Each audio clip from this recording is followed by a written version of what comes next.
Hi, I'm back, and this is a review of game 2. So I'm in full analyze mode. I've done the full analysis process, and I've stepped forward to step 38. So white's just played, and white played here at F10, probably trying to put pressure on these 4 stones while I'm trying to encircle these 5 stones, or maybe even these 6 stones if I want to count H15 as well. I think I was actually thinking H15 as well. So the analyze service is thinking I really should have moved G15. If I did that, white goes from 1, 2, 3, 4 liberties down to 1, 2, 3 liberties, right? So that's not a bad thing. But instead, I move here, which still only leaves 3 liberties, so they're equal from a liberties perspective, but it makes these 2 vulnerable. And when you're trying to enclose a group, if you get surrounded, suddenly you've given your opponent an eye, and that can be a bad thing, obviously, when you're trying to surround something. So I move it at H12. Then the computer's saying that white should have moved at J13, but instead moved at J12. So that happens. Now it's my turn. So I just wasn't really paying much attention. I should have really moved here at G15. The computer's now saying I should move at J13, which may be a better move than G15, but both of them are locking out liberties from this white group. So anyway, I move there, and I'm thinking to myself, what I'll do is I'm going to join up to here, and I'm enclosing this group. That's what I'm thinking. But I forgot about these 2. I wasn't paying proper attention. This is a bad shape to be in if I've got 2 of my stones and I'm half surrounded already, right? So white moves here, and I think I'm done. That's bad.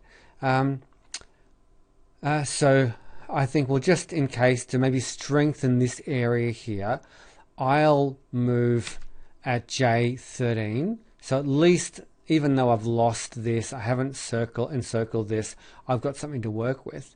But to my surprise, instead of white capturing these 2 stones, white moves here with a -97. Anything that's near -99 is a disaster, obviously. So that's a good break for me. The funniest thing is, though, I think to myself, well, I'll move here, forgetting to have counted the liberties of that white group and not even realizing I was capturing it. Like, that's pretty bad counting, but that's what happens when people like me are beginners. So that was a lucky break. So if we now move forward to here, now we start to look at the corner. Oh, no, not yet. Not up to the corner yet. Let's have a look at what I did. I worked this out. What was I trying to work out? 104.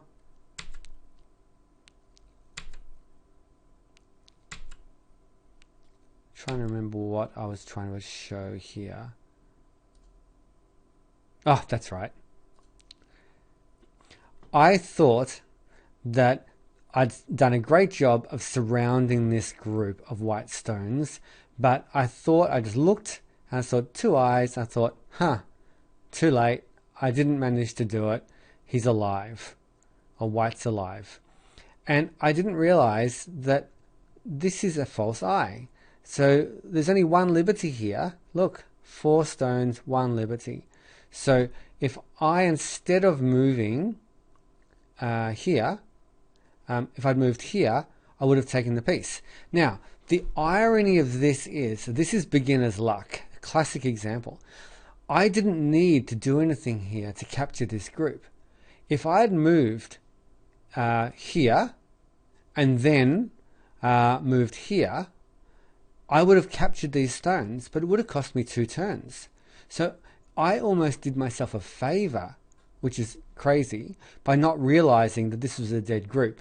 Because instead of taking the pleasing move and enjoying the sound of the stones crumbling, instead of taking this group, I let it be, and I continued on trying to play the best game I could. I saved myself 2 whole turns. So that is actually a big deal. So I learned something from that, but I was super lucky again. Now let's go to the last big mistake.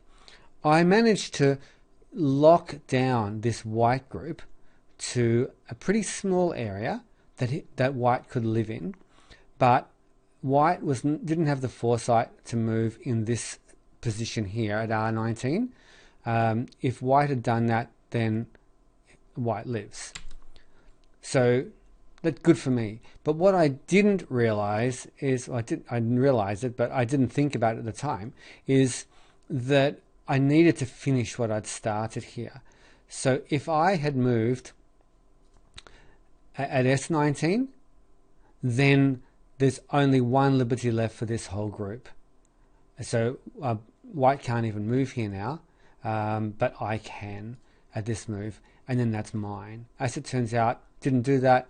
White took R19, and then this group lived. So that's my quick summary of what I learned from that game.